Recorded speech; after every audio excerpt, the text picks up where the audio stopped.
Yeah. want to introduce John Mayer.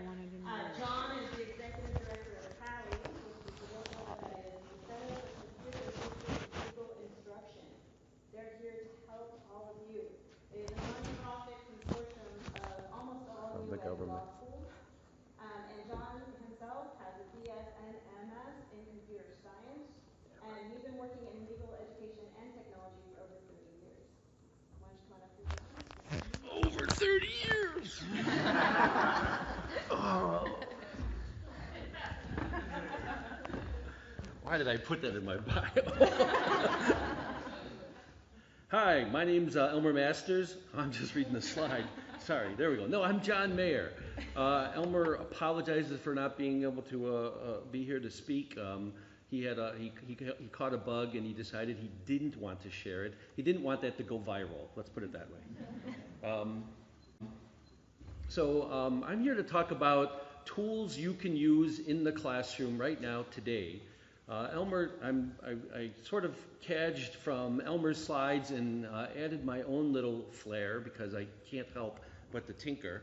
But basically, I want to talk about a tool that we wrote called QuizWrite, which involves formative assessment. Formative assessment is something that is being crammed down the throats of all law faculty. And I would be one person to say it's about time. QuizWrite runs in the browser and it uses existing CALI resources, and I'll explain that with by showing you. Now, what you need to get started is you have to have a CALI account. There's over 200 law schools that are members of CALI, only a few that are not. So that means you almost all have free access to this. If you haven't registered at the CALI website, go grab your librarian and get the authorization code and register at the website. Let's get started. So QuizWrite, I'm not going to, because the tools for creating quizzes and typing into little boxes the questions and then the multiple choice question answers are pretty much the same no matter what sort of software you use. But the basic idea is we wanted to write QuizWrite so that it would get out of your way, make it easy for you to slap together a quiz and give a 5 or 10 question thing once a week so that you get formative assessment. So formative assessment has two edges to it, or two sides. One, it informs the student. They do poorly, and they're like, oh my gosh, I don't get this stuff. I better change the way I'm studying, or maybe I better start studying. And it also informs the instructor, because if they see that their whole class is getting something wrong, they're like, wow, are they not studying, or do I need to change the way I cover the material? So with that two-edged sword, just a little bit of information, and if it's not high stakes, and if it's not high stakes, in other words, it's not summative, it's not a grade that they have to keep or it affects them, then there's supposedly no cost to failure there, right? So if they cheat on formative assessment, the whole point of it is lost because you're trying to measure something. And if you measure by saying, well, that's almost 2 feet, we'll stretch it a little bit. Now it's 3 feet. All right, we're good. So this is what it might look like from the student's viewpoint, except I'll add a caveat. I'm going to show you what I consider the cool in-class faculty view first. This is what it looks like from the faculty viewpoint if they were in class giving a formative assessment. So the instructor has something that looks just like a CALI lesson, except the questions are on the screen, and you'll notice the participants over on the right-hand side, some of them red, got the question wrong, some of them green, got the question right, are displayed. So in this scenario, you've already gone to the same place where this instructor, because a link was created when they created the QuizWrite quiz, and went and answered the question.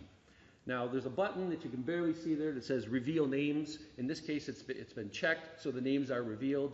I'll warn you that might be a FERPA violations in certain situations. But if you want to use that to display the students who have answered the questions or not, or hide that information, that capability is available to you. You'll also notice it quickly does little bar charts on where the correct answers are, A, B, C, D. It uses red and green. I apologize to the colorblind people, but you get the idea that this can be done in the classroom. So what's going on here? This is an awful lot like a CALI lesson and a software clicker, right? So the students would use this on their laptops, or they would use this on their cell phones because it's all responsive. All good software should be responsive today, and answer the questions. And so it's the questions. And so it's the equivalent of being able to get and give feedback to your student in the classroom using quizzes that you've written or using Cali lessons that already exist. So you can also use this in a way where you would write the quiz, assign it to your students, and outside of the classroom they would take the quiz, and then when you're done, go look at the results in aggregate. So you would see things like a list of students, and you could find the students who are having trouble right away, right? You could also sort that same, or sort a different list, which is all the questions in the quiz. This is an extreme example of a Cali lesson, and I did that so that I could get a lot of questions on the screen. And you can see which questions the students are particularly having problems with, the ones near the bottom. That might be an area where you want to bolster with a podcast or with an office visit or study time further on in the semester or something like that. So you can either write your own quizzes, simple little multiple choice questions, true-false questions, or you can use any of the 1,000+ existing Cali lessons as a quiz. They're in 40 different legal subject areas, and you can either run them in your classroom in that Cali lessons plus clicker scenario, or you can assign them and then look at the results with the reporting feature. This is free. You've already paid for it by being members of the law school. You can write your own Cali lessons too if you want, or you can download Cali Author and edit our existing Cali lessons if you like. I hope there's like a common theme being presented here about our material is all authored by law faculty, and then it's looked at by other law faculty who are mean to them because we want really good material, so they're brutal reviewers, peer reviewers.